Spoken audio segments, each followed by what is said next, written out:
언약의 무지개 언약. 성경에 보면 언약이라고 하는 것이 종류가 상당히 많습니다.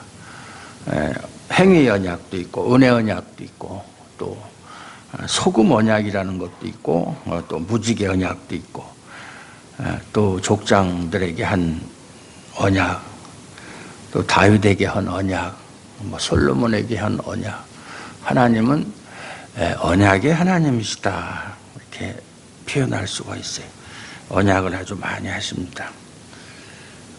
세상을 창조하신 창조주 하나님이 자신이 만든 그 피조물을 심판하신다.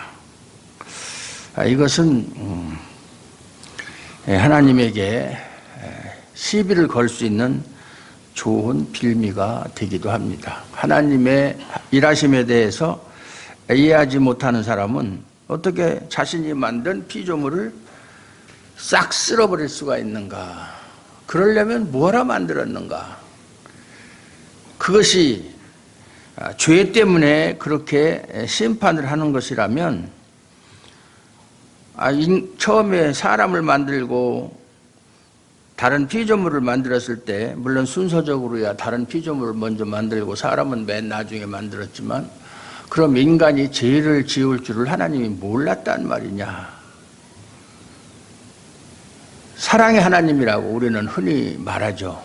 하나님은 사랑이시라, 사랑의 하나님이다 이렇게 이야기를 하는데, 사랑의 하나님이라면 설령 피조물이 죄를 지었어도 용서해주고 품어주고 그래야 사랑에 어울리는 것 아니냐, 이렇게 생각할 수가 있어요. 생각하는 것이 아니라 그렇게 이야기하면서 하나님이 심판해서 죄를 지은 존재들을 다 쓸어버리는 것은 부당하다 이렇게 말하는 사람들이 많이 있어요. 제가 전제로 이야기한 것처럼 하나님의 일하심에 대해서 이해를 못하면 당연히 그렇게 말할 수밖에 없어요.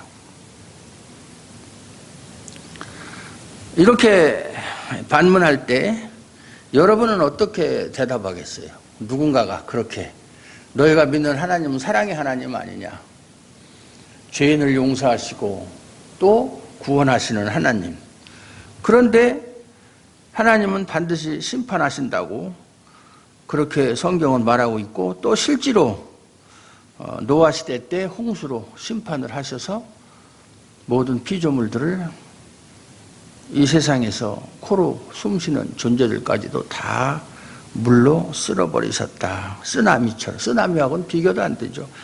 이 세상을 다 물로 덮어버렸으니까.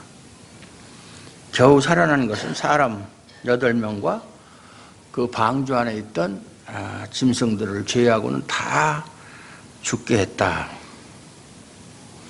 그것이 과연 하나님다운 행동이냐, 이렇게 여러분에게 말을 한다면 여러분은 뭐라고 대답하시겠어요? 대답하기가 참 난감하죠.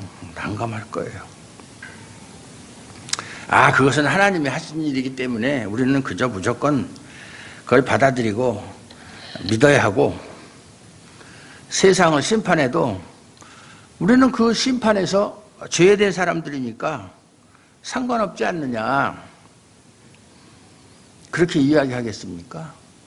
그것이 하나님의 사랑이고 자비라고 그렇게 이야기하겠어요? 그것은 그렇게 이야기한다면 그것은 하나님의 일하심에 대한 깊은 이해가 없기 때문에 단지 기독교를 하나의 종교로 생각하는 수준에 지나지 않는다, 그 말이에요. 본문을 보면 하나님께서 노아와 그와 함께한 아들들에게 언약을 세우십니다. 언약의 내용은 다시는 모든 생물을 홍수로 멸하지 아니할 것이라, 땅을 멸할 홍수가 다시 있지 아니하리라. 11절에 보면 그렇게 언약을 세워요. 이 언약은 노아와 그의 가족 그리고 그들의 후손, 그들에게서 태어날 후손, 그리고 방주에 함께 있던 모든 생물들까지 언약의 대상으로 포함하고 있어요.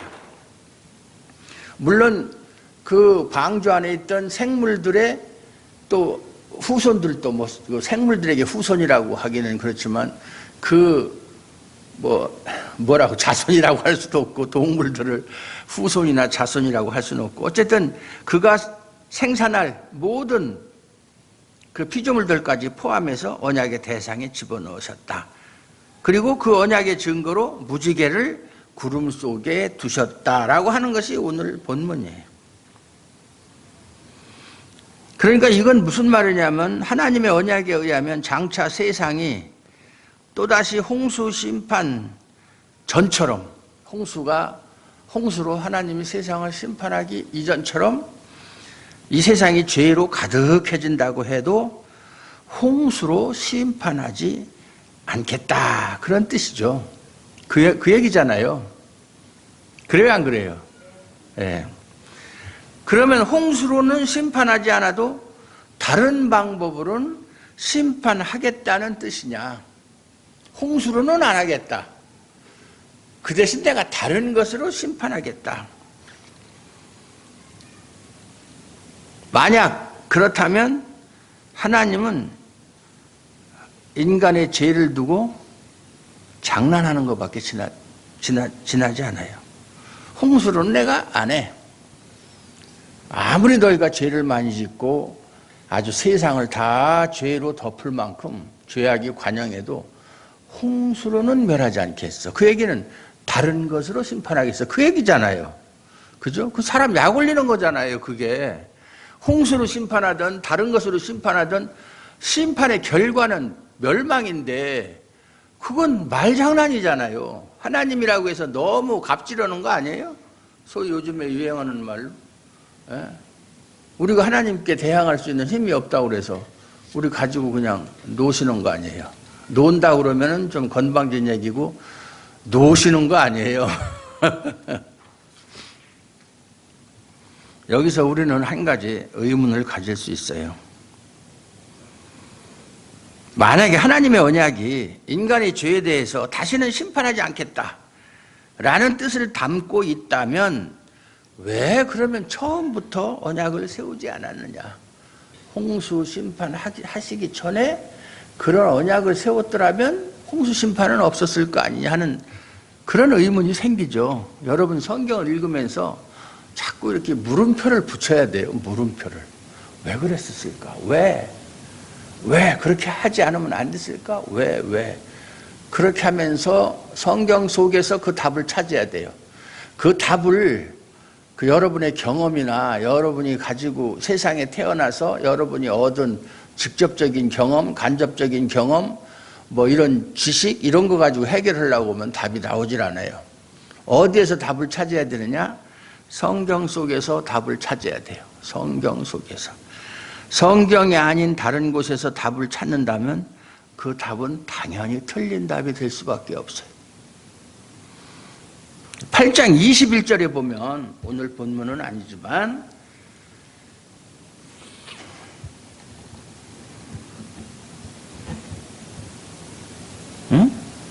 8장 지나간 거죠?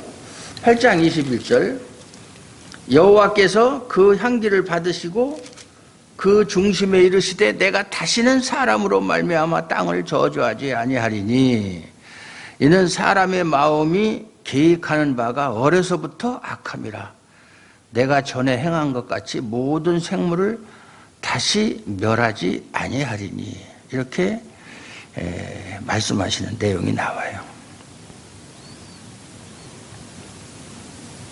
하나님은 사람의 마음이 그 마음으로 계획하는 것이 어려서부터 악하다.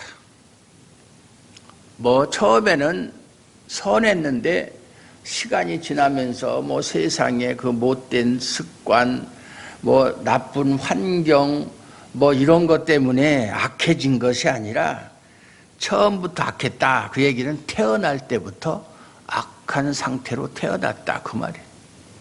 그게 인간이에요, 인간. 인간들 참 악하죠. 그게 인간이에요. 여러분은 인간은 참 만물의 영장이다. 아주 도덕적인 존재다. 뭐 이렇게 특히나 인본주의에서는 아주 인간을 높이 지켜 세우지만 인간이란 존재는 참으로 하나님 보시기에 더럽고 추악한 존재다. 태어날 때부터 악으로 똘똘 뭉쳐서 시편 51편에 보면 다윗의 시에 보면 내가 죄악 중에 모태에서 출생하였으며 어머니 뱃속에서부터 죄 중에서 태어났다. 선천적이라는 거예요. 후천적이 아니라는 거예요.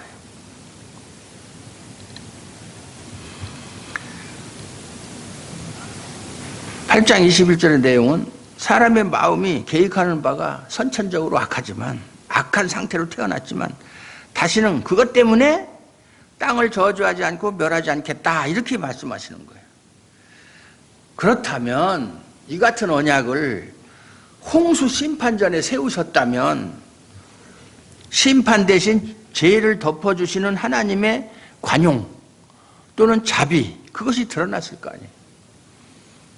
너희들은 심판으로 말미암아 다 멸망당해서 없어져야 될 존재인데 너희들이란 족속은 원래부터 악한 존재야.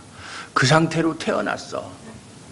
그렇지만 내가 너희를 심판해서 다 멸망시키진 않겠어. 이렇게 하셨더라면 하나님의 관용과 자비가 정말 불교에서 말하는 대자대비한 하나님의 모습이 드러났을 것이다.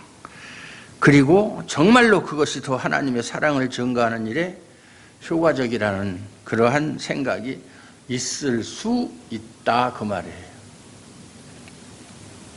제가 말하는 게 틀렸나요? 아니요, 전혀 틀리지 않았어요. 홍수 심판으로 인해 생기는 의문, 그것은 심판이 하나님의 용서의 정신과 사랑의 정신에 어울리지 않는다. 어떻게 하나님이, 사랑의 하나님이라고 자처하는 하나님이 그렇게 잔인할 수 있을까? 은혜를 베푸셔서 노아와 그의 가족과 여러 생물을 살리셨다면 8명이라는 그런 적은 수의 가족보다 더 많은 사람을 살릴 수도 있고 아예 심판을 하지 않을 수도 있는 분이 하나님이시라 그 말이에요. 8명 살려놓은 것보다 800명, 8,000명, 800만 명 이렇게 살려놓으면 더 좋잖아요. 그 사람들이 하나님을 찬양하는 것이 8명이 찬양하는 것보다는 더 좋을 거 아니에요. 우리 생각으로는 그렇죠. 예. 아니면 아예 한 사람도 죽는 일이 없도록 심판 자체를 하지 않으셨다면 더 좋을 수도 있었다. 이렇게 말하는 사람들이 많아요. 교회 밖에 있는 사람은 말할 것도 없고 교회 안에 있는 사람도 하나님에 대해서 잘 이해하지 못하는 사람 이런 식으로 막 공격을 하죠. 차라리 그렇다면 노아와 그 가족들 8명도 살리지 않고 아주 방주도 만들지 말고 그냥 전체를 다 하나님 만드신 피조물을 싹 쓸어버리고 100% 다 제거해버리고 아주 포맷해버리고 다시 깔듯이 컴퓨터를 다시 프로그램 깔듯이 새롭게 시작을 하면 하나님은 죄를 싫어하시고 죄에 대해서 분노하시는 하나님이시니까 그럴 수도 있겠다라고 이해는 할 수 있다 그 말이에요. 그렇다면 이해할 수 있겠죠. 그 이후에 태어난 게 우리다 이렇게 생각하면 또 우리에 대한 또 스스로의 자부심도 가질 수가 있고 그렇죠? 네.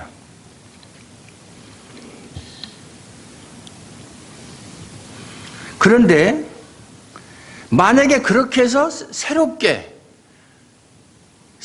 하나님이 그렇게 하실 뻔한 적도 있어요. 이스라엘 백성이 출애굽해가지고 광야에서 가나안으로 가는 도중에 계속해서 하나님을 원망하고 하나님에 대해서 불평하고 범죄를 하고 그 와중에도 간음죄도 짓고 그 다음에 우상숭배의 죄도 짓고 그러니까 하나님이 분노하셔가지고 모세에게 내가 이 백성들을 지면에서 싹 쓸어버리겠다. 그리고 너로부터 시작해서 새로운 민족을 만들겠다. 이렇게 말씀하신 적도 있어요. 그러니까 모세가 아유 그렇게 하시면 안 됩니다. 그들이 아무리 죄를 많이 졌어도 용서해 주시고 하나님이 원래 계획하신 대로 이 백성을 가나안까지 들어갈 수 있도록 해 주셔야 됩니다. 라고 하나님께 간절히 기도하는 내용이 나오죠. 그 성경 읽은 기억이 나요? 그러면 모세가 왜 그렇게 간절히 하나님께 기도를 했을까요? 백성을 사랑하는 마음 때문에 1번. 여러분은 그렇게 생각하지. 야, 역시 모세는 대단한 사람이야. 하나님의 분노를 잠재우고 자기 백성을 사랑하는 마음으로 하나님께 간절히 목숨 걸고 기도해서 자기 백성을 살렸다. 정말 위대한 지도자다. 라고 생각하는 사람들이 대부분이에요. 대부분. 뭐 그 말이 뭐 틀렸다라고 단정 지을 수는 없지만 100점짜리 답은 아니에요. 모세가 생각한 것은 백성들을 생각한 것이 먼저입니까? 하나님을 생각한 것이 먼저입니까? 하나님을 생각한 게 먼저예요. 만약에 그렇게 보십시오. 하나님을 알지 못하는 이방 민족이 뭐라고 하나님에 대해서 비방을 하겠습니까? 아이 겨우 광야에 이끌어내서 다 죽이려고 애굽에서 구출한다고 했는가? 그게 애굽에서 그냥 내버려뒀으면 죄악 가운데 살던 우상 숭배를 하면서 살던 자기들을 그래도 사는 것만큼 살 텐데 거기서 구출한다 합시고 끌어내가지고 광야에서 다 죽여버리면 그게 무슨 하나님이고 그게 무슨 하나님의 사랑이냐 이렇게 비방할 거 아닙니까? 하나님의 영광이 가리워지는 것, 하나님을 알지 못하는 이방 민족에게 비방받는 것은 절대로 있어서는 안 됩니다. 하나님을 위해서 그렇게 하지 말라고 한 거예요. 예. 그와 비슷한 내용이 또 있어요. 어디에 나오느냐면 아브라함이 자기 조카 롯과 이렇게 롯이 아니라 롯이죠. 자꾸 롯과 룻이 자꾸 이렇게 헷갈리죠.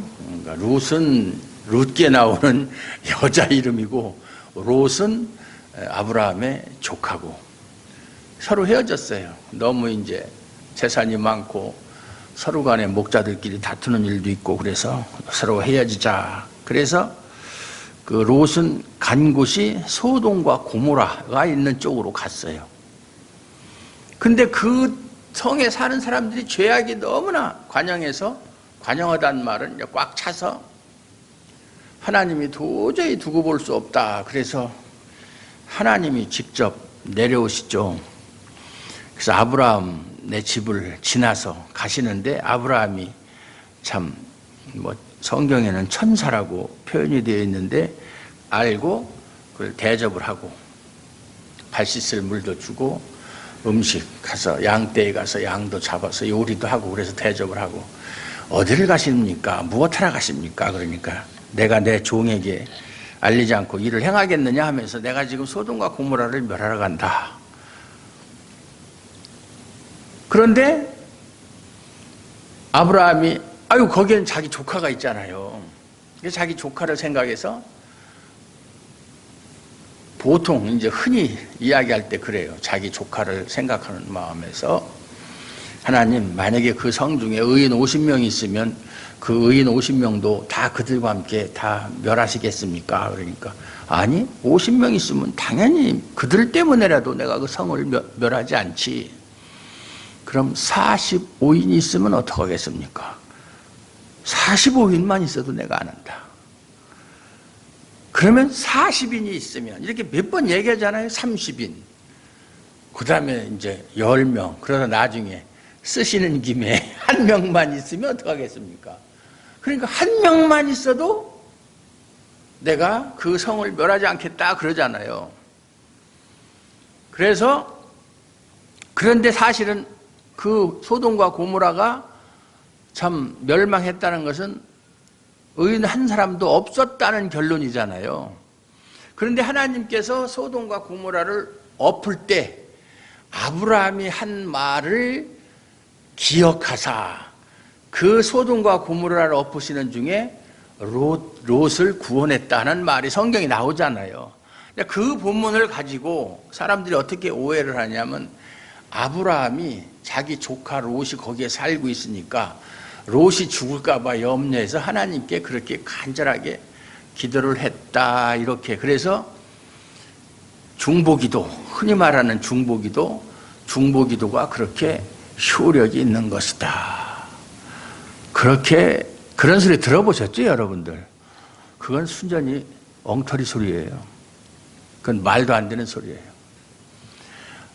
아브라함도 역시나 그 성에 의인이 있는데 의인과 함께 죄인을 멸한다고 의인까지 다 멸하면 하나님의 이름에 먹칠을 한다 이 말이에요. 그러니까 그런 일은 절대로 하나님을 위해서 안 된다는 얘기지. 자기 조카 롯을 자기 하나님께 부탁할 때 거기에는 우리 조카가 사는데 우리 조카 롯만큼은 어떻게 좀 안 되겠습니까?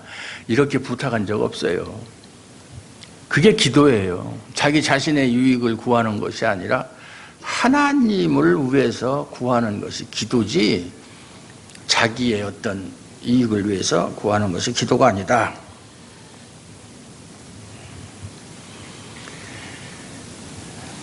그런데 만약에 노아와 그 생물들까지 싹 없애버리고 새롭게 시작했다고 가정을 해봅시다. 물론 성경에서 가정이라는 것은 좋은 방법은 아닌데, 그랬다면 그렇게 해서 새롭게 누군가를 이제 사람은 다시 만들든지 어떻게 하셨겠죠. 그렇게 해서 다른 모습의 세상으로 나아졌겠느냐?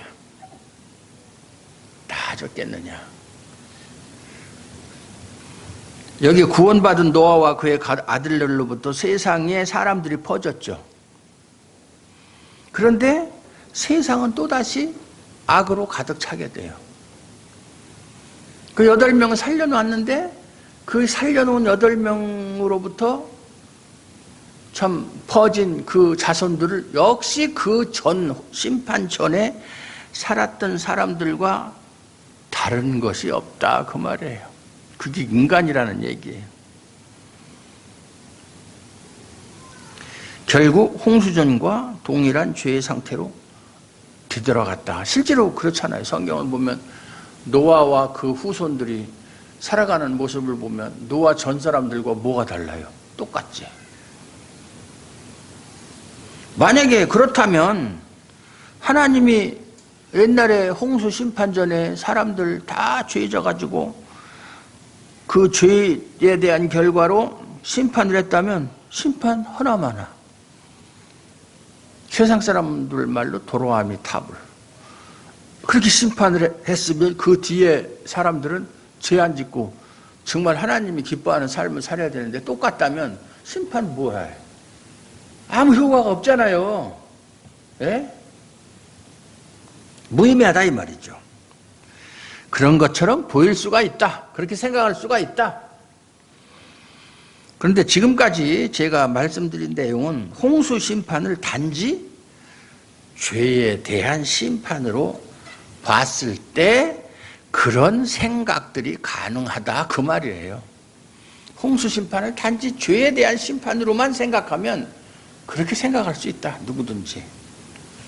이 말은 홍수 심판을 죄에 대한 하나님의 심판이라는 그 의미로만은 볼 수 없다. 그런 뜻이에요. 홍수 심판이 단순히 인간들이 죄를 지었기 때문에 죄에 대한 결과로 심판을 하셨다라고만 생각할 수 없다. 그 말이에요. 그렇다면 홍수 심판과 하나님의 언약에서 우리가 생각해야 될 문제가 무엇인가? 뭘 우리가 주의 깊게 살펴봐야 되는가? 하나님의 홍수 심판을 통해서 우리에게 말씀하고자 하는 것은 노아와 그의 가족의 구원이 아니라 우리는 이렇게 생각하죠. 홍수 심판을 통해서 하나님이 노아와 그의 가족들만을 살리셨다. 다른 것은 다 다른 사람들은 죽였어도 노아와 그의 가족만을 구원했다라고 하는 것에 초점을 맞춰요. 그렇잖아요. 그게 아니에요. 홍수 심판의 핵심은 그게 아니고 하나님의 구원 사건, 하나님이 어떻게 구원의 역사를 이루는가가 초점이어야 돼요. 초점이 돼야 되는 거예요. 다만 거기에서 노아와 그 가족은 하나님의 구원 사건을, 구원의 역사를 세상에 나타내는 하나의 도구 역할만 하는 거예요. 도구. 우리가 특히 구약성경 같은 데 보면 아주 우리가 본받아야 될 사람들이 많이 있잖아요. 그래서 설교할 때 뭐 아브라함처럼 해야 된다, 뭐 모세처럼, 요셉처럼, 누구처럼 뭐 해야 된다. 그런 설교를 모범적 설교라고 그래요. 어느 한 사람을 모범적으로 세워놓고 우리도 그렇게 해야 된다. 그렇게 하는 설교는 잘못하는 설교예요. 옛날에는 그런 설교 참 많이 했어요. 지금도 그렇게 하는 사람들이 있어요. 누구처럼 해야 된다. 누구처럼은 무슨 누구처럼이에요. 누구처럼 할 수도 없거니와 할 필요도 없어요. 할 필요도. 아브라함이 살았던 시대와 지금 시대와 같습니까? 모든 것이 다른데 어떻게 아브라함처럼 할 수가 있죠? 할 수 없어요. 또 해야 될 이유도 없고 하나님은 우리에게 그렇게 하라고 말씀하시지도 않고 그 시대마다 하나님이 구원의 역사를 이루어가는 과정 중에 아브라함이든 모세든 요셉이든 이런 사람들을 하나의 도구로 사용하는 거예요. 도구로. 예? 우리가 하나의 거대한 이 장편 소설을 쓸 때 거기에 수많은 사람이 등장하잖아요. 등장하는데 그 사람들을 통해서 작가가 자기가 말하고자 하는 것을 드러내기 위해서 그 사람들을 도구로 사용하는 것밖에 안 되는 거예요. 마찬가지예요. 성경도. 그 중국 사람이 쓴 소설 구운몽의 사시남정, 하여튼 무슨 소설이 있는데 제가 중국에서 그걸 중국어 공부를 할 때 들은 얘기인데 아주 중국에서도 유명한 소설이에요. 근데 원작자가 그걸 쓰다가 죽었어요. 그걸 다 완성을 못하고 한 3분의 반인가 3분의 2인가 쓰다가 죽었는데 다른 사람이 그걸 완성을 했어요. 그 사람도 대단한 거죠. 다른 사람이 쓰던 거를 완성. 근데 거기에 등장하는 인물이 1,000몇백 명이에요. 등장인물이. 그러니까 우린 읽어도 누가 누군지 몰라. 하도 등장인물이 많아가지고. 뭐 심청정 그러면 심청이 아버지, 뺑덕어멈, 뭐 무슨 절간의 스님 요 정도로만 나오는 게 아니라 1,000몇백 명이 나오니까 이거는 뭐 그 사람 한 사람에 대해 기억할 수도 없거니와 뭐 그런 소설도 있어요. 그게 무슨 소설이냐? 홍루몽 참, 홍루몽. 역시 점빵. 홍루몽 누가 졌지? 홍루몽까지만 얘기해도 돼. 두 사람이 쓴 거라는 거예요. 우리가 성경을 통해서 알아야 되는 것은 아브라함을 통해서 아브라함이 사실은 자기 아버지가 우상 숭배하는 데 필요한 그 물건을 파는 사람이었었잖아요. 우리 충남노회에 옛날에 어떤 교회에 저 서산인가 어느 큰 교회의 장로님 중에 불상 장사하는 장로님이 있어요. 불교용품 파는 장로님. 참 안 어울리죠, 그죠? 불교용품, 뭐 부처상이라든지 뭐 여러 가지. 그런데 아주 헌금을 참 잘한대요. 그 장사가 잘 되는가 보죠. 근데 그 목사님이 뭐라고 그러냐면 이제 사우나 가가지고 우리 몇 명이 사우나 가가지고 사우나하면서 앉아서 얘기했는데, 야, 그 목사님이 그 불상 팔아서 헌금한 거 그거 어떻게 받아야 돼? 벌어야 돼? 나름대로 고민이 있다 이거죠. 그게 참 바람직한 조기는 아닌데, 그래서 내가 받으세요, 주는 거. 그런 얘기도 했는데, 그런 아브라함을 하나님이 부르셔서 믿는 자의 조상으로 만드시고 그를 통해서 구원의 역사를 이루어가는 도구로 사용하셨다. 그렇게 일하시는 하나님이 지금 이 시대에 이 땅에서 우리한테, 아니 나한테, 나도 하나님이 그렇게 하나님의 목적지로 나를 이끌고 가신다. 이것이 성경에서 우리가 깨달아야 되는 거예요. 뭐 아브라함을 왜 자꾸 찾아요, 지금 이 시대에.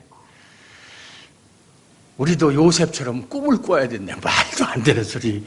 예? 꿈꿔야 건 개꿈이지, 견몽. 좀 점잖게 얘기해서 견몽. 독드림.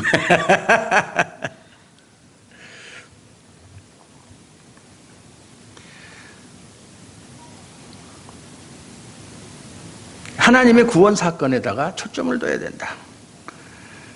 그래서 그들은 구원 사건을 드러내기 위한 도구다. 이 일을 위해서 하나님께서 노아에게 은혜를 입히셨고, 하나님께 은혜를 입은 노아는 하나님의 말씀에 순종해서 방주를 만들었다, 그 말이에요. 예, 그 시작이 하나님의 은혜다, 그 말이에요. 예. 노아가 뭐 자기가 생각해서 앞으로 비가 올지도 모른다, 그러니까 방주를 만들자, 그게 아니라 하나님께서 먼저 노아에게 은혜를 입히셔서 하나님의 말씀을 그대로 받아들일 수 있도록.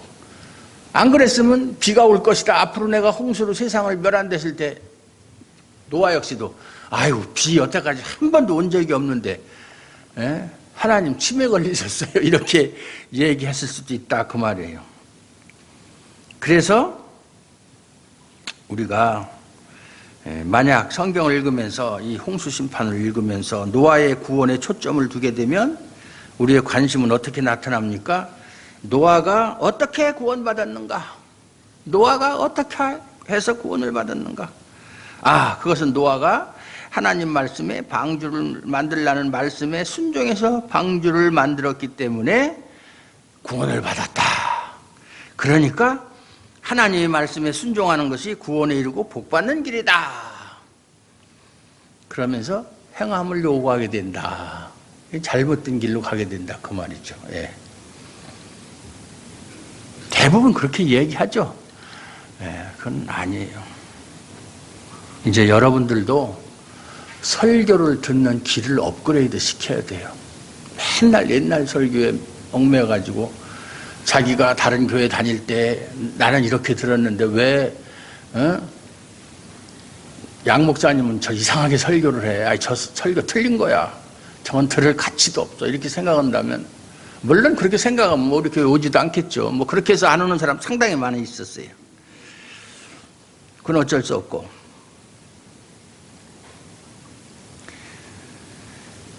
다시 말하지만 노아는 하나님의 구원 사건을 세상에 드러내는 도구다. 따라서 우리는 성경을 대할 때 분명한 기준으로 삼아야 하는 것은, 성경은 우리의 구원에 관심을 두고 증거하는 것이 아니라 우리를 구원하신 하나님을 계시하고 증거하는 것에 관심을 두고 있다. 이게 중요한 거예요. 자꾸 성경을 읽으면서 내 개인적인 구원과 연관시켜서 생각하면 안 돼요. 하나님께서 우리를 구원하신 하나님을 계시하고 증거하는 것이 성경의 목표지, 나를 구원하는 것을 증거하는 것이 성경의 목표가 아니다, 그 말이에요. 잘못되면 안 되는 거예요. 이걸 분명히 우리 주아름교회 성도님들은 이걸 알아야 돼요.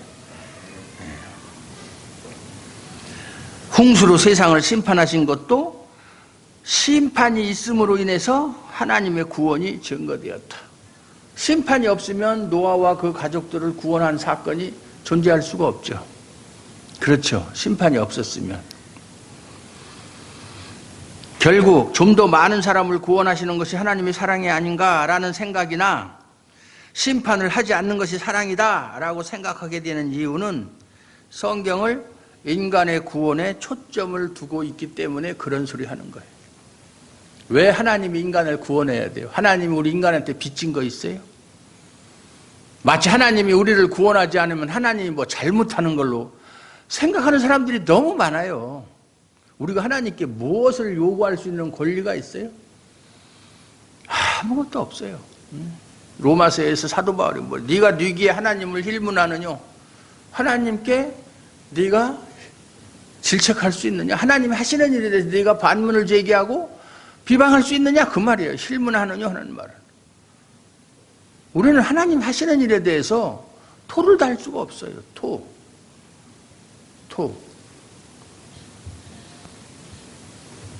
다시는 사람으로 말미암아 땅을 저주하지 않으시겠다는 것은 여전히 세상은 죄로 가득할 것임을 전제하는 말이다.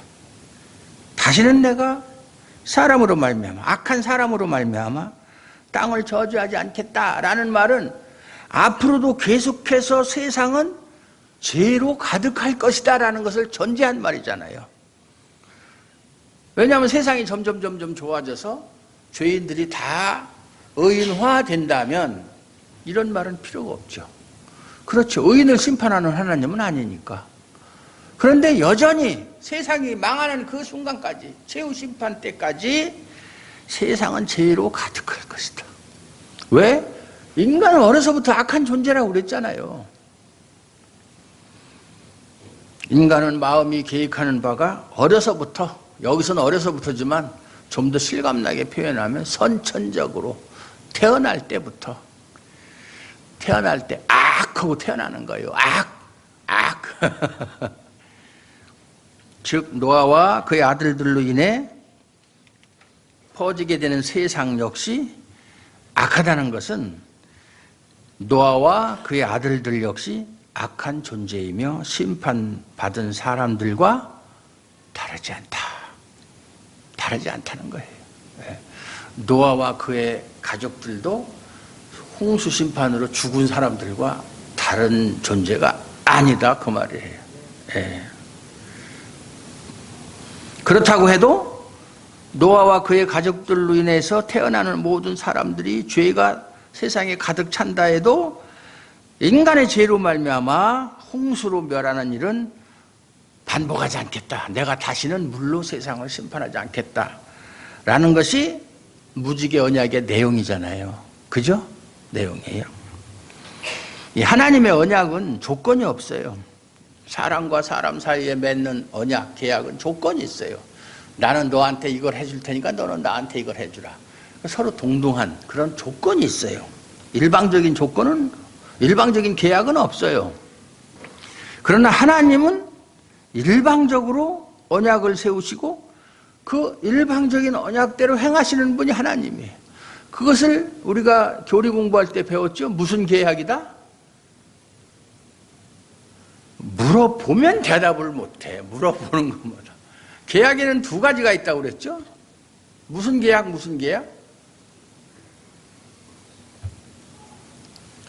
성경 공부 와 하는데 단무계약과 쌍무계약이 있다고 그랬어요. 사람들 사이에서의 계약은 쌍방이 의무를 져야 하는 계약이고, 단무계약은 한쪽만이 의무를 담당해야 되는 계약이다.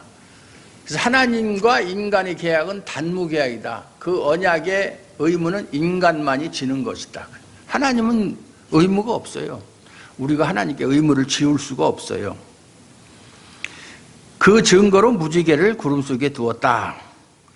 따라서 죄로 가득한 세상에 무지개가 나타났을 때 그 무지개가 의미하는 것은 죄로 가득한 세상이 심판을 받지 않고 보존되고 있다라는 것은 인간의 의가 아니라 전적으로 하나님의 언약 때문이라는 것이다. 우리는 맨날 심판받아도 할 말 없어요. 그런데 심판을 받지 않는 것은 하나님의 언약 때문이다 그 말이에요.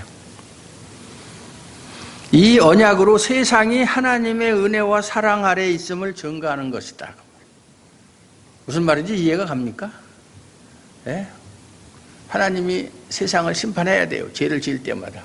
안 해요. 안 하는 것은 왜? 하나님의 언약을 세웠어요. 다시는 그렇게 하지 않겠다.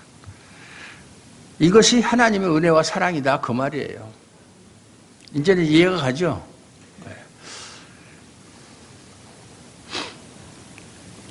베드로전서 3장 20절에서 21절까지 말씀을 보면 그들은 전에 노아의 날 방주를 준비할 동안 하나님이 오래 참고 기다리실 때에 복종하지 아니하던 자들이라. 방주에서 물로 말미암아 구원을 얻은 자가 몇 명뿐이니 겨우 8명이라. 물은 예수 그리스도께서 부활하심으로 말미암아 이제 너희를 구원하는 편이 곧 세례라. 이는 육체의 더러운 것을 제하여 버림이 아니요 하나님을 향한 선한 양심의 간군이라. 이런 말씀이 있어요. 물이 의미하는 것은 인간의 악함에 대한 하나님의 심판이다. 홍수, 물. 또 이스라엘 백성이 애굽에서 나와서 홍해를 건너는 것. 물이라고 하는 것이 인간의 악함에 대한 하나님의 심판이다. 따라서 노아와 그의 가족이 물에서 구원받은 것은 자신의 악함과 더러움으로부터 건짐받은 것이다 그 말이에요. 건짐받은 것이다. 그 신자는 그리스도로 말미암아 자신의 악함과 더러움에서 건짐받은 사람들이에요. 자신의 악함과 더러움에서 건짐받은 사람이에요. 그리스도께서 부활하심으로 악하고 더러운, 즉 물로 인해 심판을 받아야 할 우리를 구원하신 것이다. 그리스도의 부활로 말미암아.